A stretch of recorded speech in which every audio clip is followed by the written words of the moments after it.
Qui souhaite intervenir? Nathalie Fontaliran. Nathalie Fontaliran, allez-y.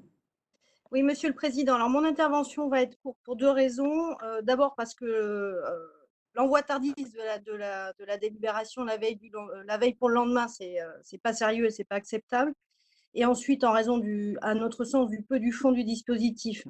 On est déçu, Monsieur le Président, parce que cette délibération n'a pas vocation à être intitulée « Plan de reprise des activités touristiques ». À notre sens, il ne s'agit que d'un ensemble de mesurettes, d'un effet de communication sans vision d'ensemble. Et on ne peut pas croire que vous connaissiez si peu la filière pour que vous n'ayez pas pris sérieusement la mesure de leurs besoins. En septembre, Monsieur le Président, il sera trop tard. 30% des professionnels auront déjà mis la clé sous la porte. C'est aujourd'hui, maintenant qu'il faut travailler sur le soutien à la trésorerie de ces acteurs qui sont déjà très fragilisés. Sérieusement, quand vous parlez de soutien aux acteurs pour la réalisation d'investissements afin de respecter les mesures barrières, ils ouvrent mardi. Vous pensez qu'ils ils n'ont pas attendu la région pour s'organiser.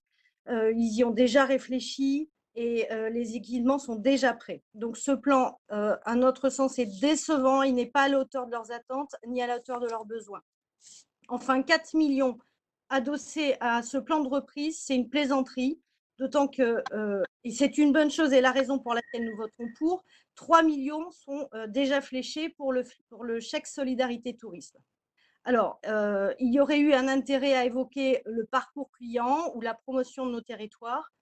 Une compétition entre les territoires va débuter. Si nous tardons à faire le nécessaire pour faciliter le geste d'achat d'un séjour en Nouvelle-Aquitaine, cela fait perdre de son sens aux mesures, et ce, alors que les limitations de distance dans les déplacements ont été supprimées hier.